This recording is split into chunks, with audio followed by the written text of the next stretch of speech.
Mount Shasta towers over Northern California like a silent guardian. Over 13,000 feet of snow, ice, and ancient secrets.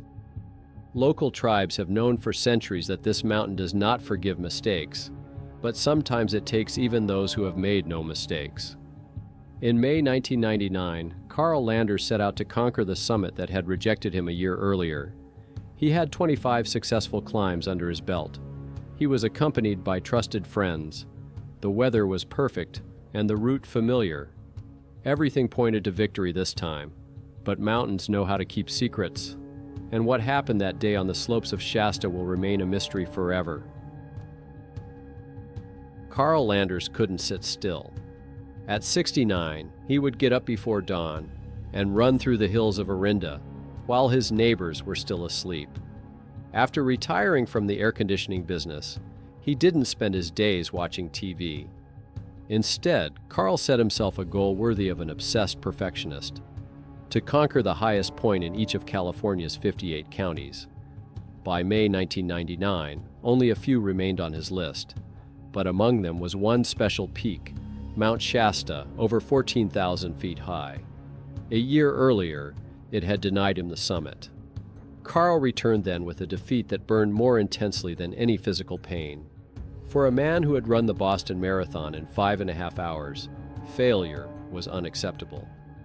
His wife, Bobby, knew that look. The former mayor of Orinda and mother of 3, she had lived for 40 years with a man who did not know how to back down. When Carl laid out his maps and guidebooks on the kitchen table, she knew there was no point in arguing. The mountain was calling him back, and he would answer that call. On the morning of May 21, 1999, Carl checked his equipment one last time: an ice axe, crampons for his boots, a heavy backpack with food and water. His longtime partners, 60-year-old Barry Gilmore and 64-year-old Milt Gaines, gathered nearby. Over the course of their 10-year friendship, they had completed 25 climbs together. They knew each other's habits, strengths, and weaknesses, and understood each other without words. The plan had been worked out down to the smallest detail. The Avalanche Gulch route is the most popular route on Shasta, from Bunny Flat parking lot to horse camp, then up to the intermediate camp at an altitude of about 9,500 feet. Spend the night, get up before dawn, and storm the summit via Lake Helen. Return home victorious by Saturday evening. But Carl had other plans. After Shasta, he planned to climb Mount Eddy alone, and if he had the strength, a third peak. Bobby asked him not to do it. She reminded him of his age and the risks of solo climbing. Carl listened, nodded, and placed the map of Mount Eddy on top of the others. Some decisions are not up for discussion. Before he left, Bobby checked his gear. His jacket didn't seem warm enough for May and Shasta, but Carl assured her that everything was fine. She hugged him a little longer than usual. Later, she would say that she had felt that something was wrong that morning. But Carl had already made up his mind. After 40 years of marriage, she knew when it was useless to argue.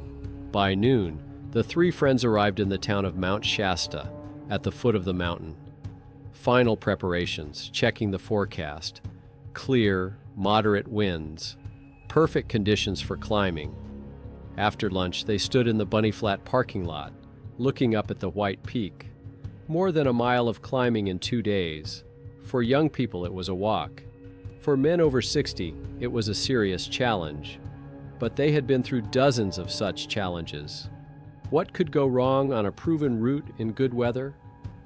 Carl slung his backpack over his shoulders and set off down the trail. His friends followed behind, the mountain ahead of them. The same mountain that had rejected him a year ago.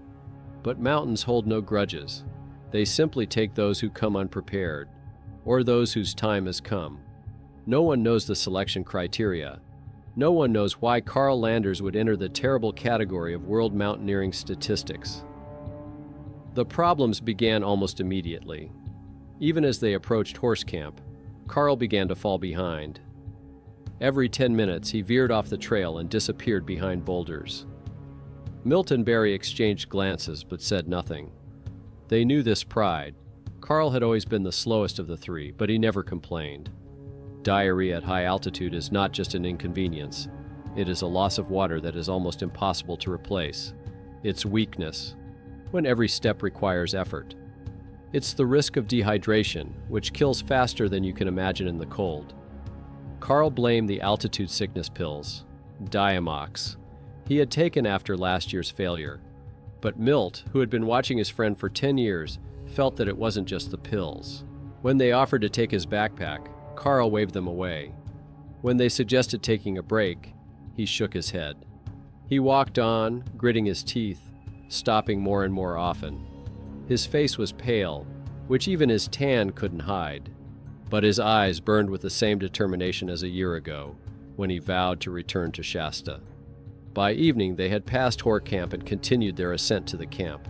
The sun was sinking toward the horizon, painting the snowy slopes pink. On any other day, they would have stopped to admire the view. But now Milt and Barry had only one thing on their minds: how to convince Carl to turn back. The camp greeted them with wind, not a hurricane, but strong enough, about 40 miles per hour. It took 3 of them to pitch the tent, holding the fabric while Milt hammered in the stakes. Carl helped silently, but his movements were slow, as if he were moving underwater. A lone climber emerged from the darkness. He asked if their companion needed help, as he had seen him struggling up the trail. Milt and Barry exchanged glances. If a stranger had noticed Carl's condition, things were worse than they thought. The night was difficult. Carl hardly slept and left the tent several times. In the morning he looked haggard, but when Barry suggested canceling the climb, he shook his head. He said he felt better. He said he wouldn't get another chance. There was something in his voice that made his friends fall silent. At 9 a.m. on May 22nd, they packed up camp. The plan was simple: reach Lake Helen, assess the conditions, and decide whether to attempt the summit. Carl put on his crampons first and said he would go ahead while they packed up the tent. Slowly, but he would get there. The route was clear as day, 650 feet up an open snow slope. What could go wrong? Milt wanted to object. The rule of the mountains was that the group did not split up, but other climbers were visible on the slope, dozens of people moving toward Lake Helen. If something went wrong, help would be close at hand. Barry nodded. They would catch up in half an hour. Carl turned and began the ascent. The figure in the brown jacket moved slowly up the white slope. It was the last time they saw him alive. 15 minutes later, Barry set off after him. But halfway to Lake Helen, he was overcome by dizziness. The altitude had caught up with him. His pulse quickened and his temples throbbed. He realized he couldn't go on. He turned around and began the descent to the parking lot, leaving Milt to search for Carl alone. Milton reached Lake Helen 45 minutes after Carl. That was more than enough time to walk 650 feet, even in his condition. But the camp at the lake was full of people, and no one had seen a man in a brown jacket. Milt asked everyone. An elderly man, walking slowly, possibly stopped to rest. No one had seen anything. A park ranger remembered seeing someone who fit the description. The man had been asking about routes further on. The ranger pointed to 2 paths, a gentle detour and a steep, straight climb. He advised choosing the first one.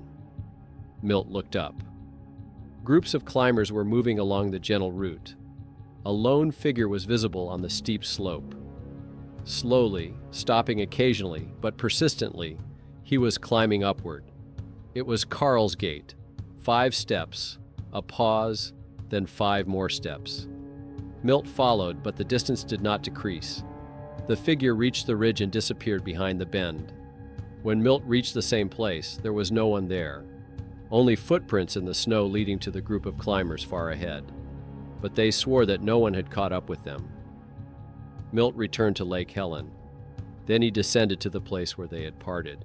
He climbed back up, checking every possible route. Carl couldn't have disappeared on an open slope.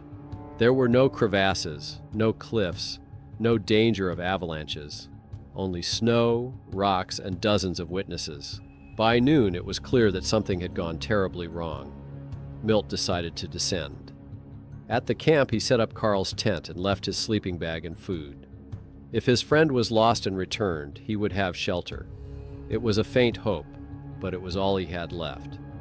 The descent to the parking lot took several hours.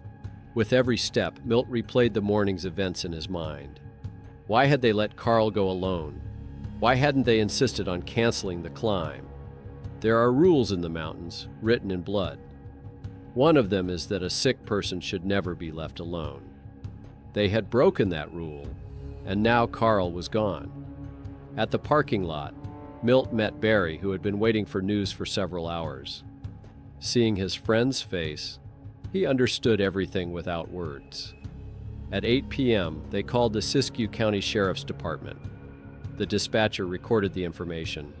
Carl Landers, 69 years old, last seen in the morning between the camp and Lake Helen. Brown jacket, ski pants, full gear, missing on an open slope among dozens of people. One of the largest search operations in the history of Mount Shasta began. At dawn on May 23rd, Mount Shasta awoke to the roar of helicopter blades. The first to take to the air was a National Guard helicopter with search equipment. It was followed by a California Highway Patrol vehicle equipped with a FLIR thermal imaging camera, capable of detecting human body heat even under a layer of snow. By 8 a.m., 3 helicopters were circling overhead, methodically combing the slopes. An equally impressive search was unfolding on the ground. Grizz Adams, a local rescue legend with 20 years of experience and 400 operations under his belt, coordinated the effort from a temporary headquarters at Weed Airport. Under his command were forest rangers, guides from Mount Shasta, and volunteers from search and rescue teams in neighboring counties. Even Carl's friends from the Orinda Running Group came to help. They knew his endurance and habits better than anyone else. The search strategy was planned down to the smallest detail. Helicopters dropped groups of climbers on the summit, from where they descended in a fan formation, checking every crevice. Ground teams moved from the bottom up, using avalanche probes to check the snow deposits. 2 specially trained dogs sniffed every foot of the route between the camp and Lake Helen. But the mountain was silent. No tracks, no scent, no sign of human presence. It was as if Carl Lander had never set foot on these slopes. By noon, it was clear that standard methods weren't working. Grizz Adams decided to expand the search area. If Carl was disoriented due to illness, he could have strayed far from the main route. Teams began checking neighboring gorges, Cascade Gulch, Sand Flat, and the slopes of the Whitney Glacier. The problem was complicated by an error in the initial information. Sergeant Nicholson had somehow decided that Carl was descending rather than climbing toward the summit. Several hours of precious time were wasted combing the wooded slopes below Bunny Flat.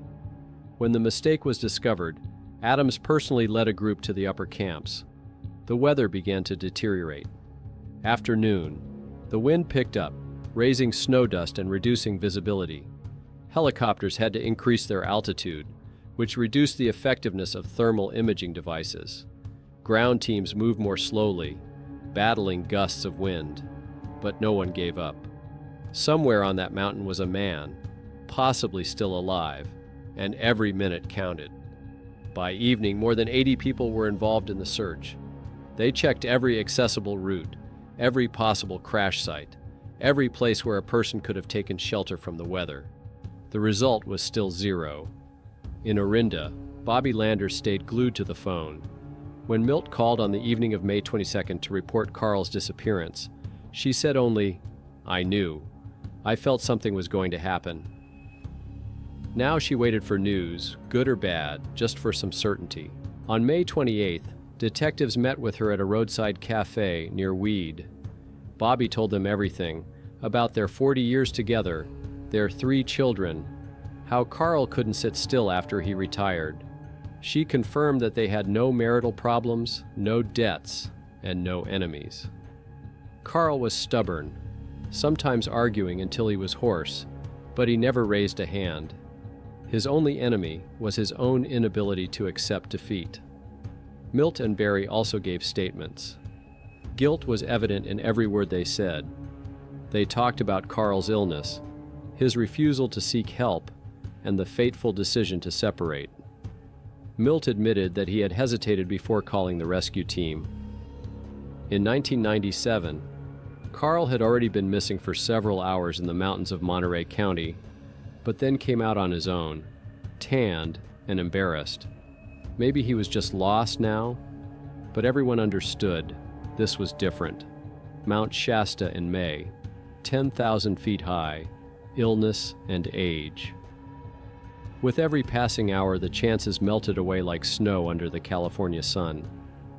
Grizz Adams, who had seen it all in 20 years, shook his head. "I've searched every inch of this mountain. He's not there. He wasn't there. It's impossible, but it's a fact." By the end of May, the weather had finally turned bad. Snow, rain, and thunderstorms hit the region, making flying dangerous and ground searches almost impossible. But the operation continued. Volunteers took turns working in the harshest conditions. Some came from far away after hearing about the missing climber. Officials remained cautiously optimistic. Sheriff's Department spokeswoman Susan Gravenkamp told reporters that there was still a chance of finding Carl alive.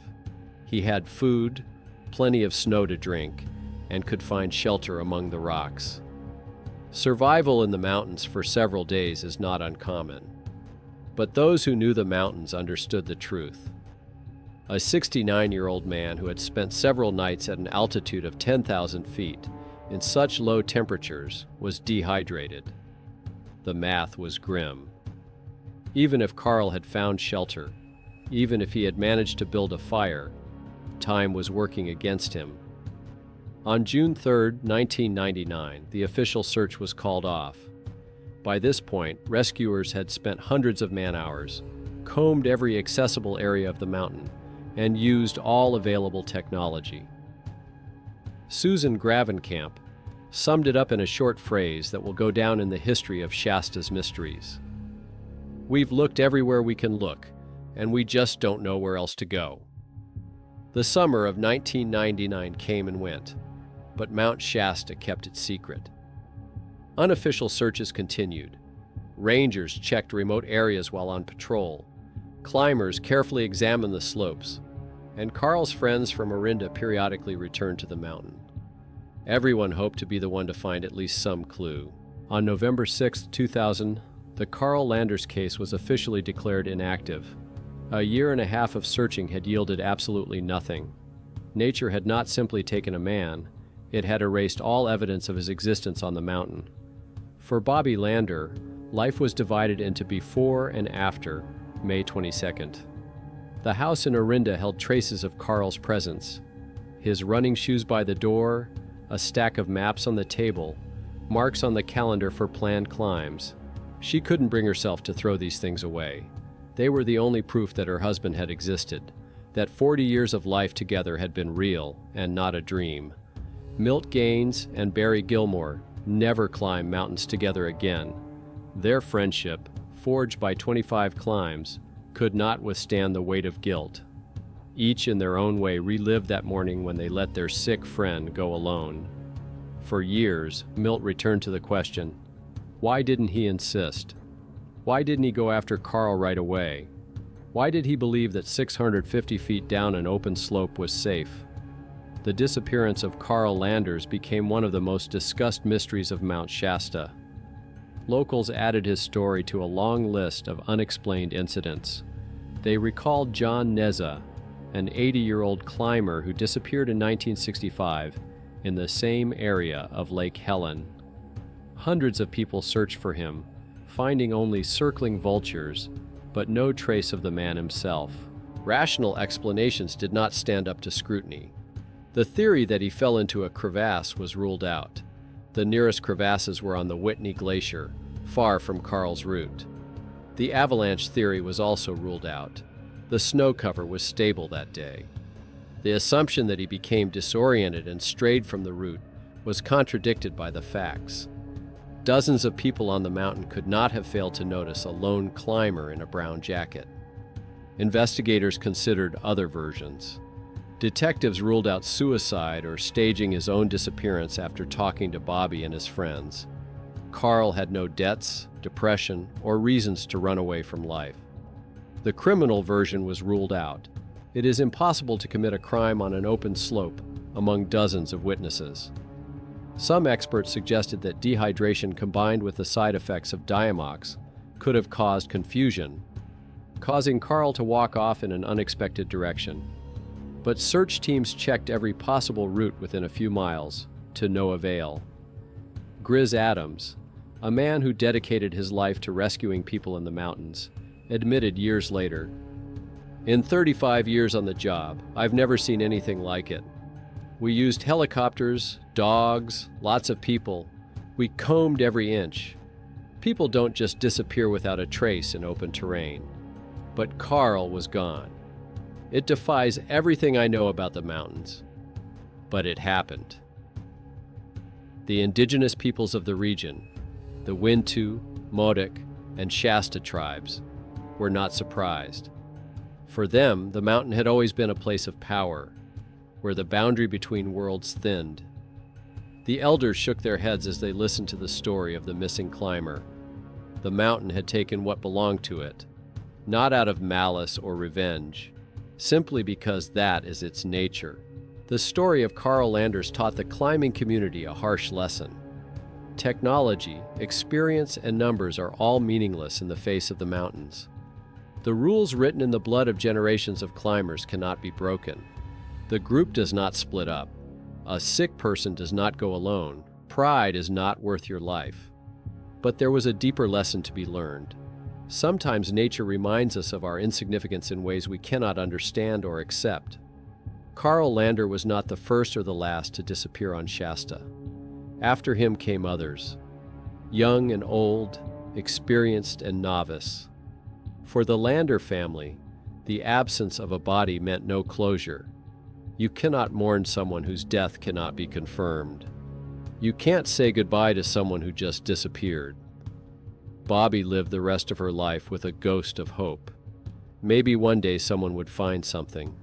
A shoe stuck in a crevice, a piece of a jacket, anything that would allow her to close this chapter.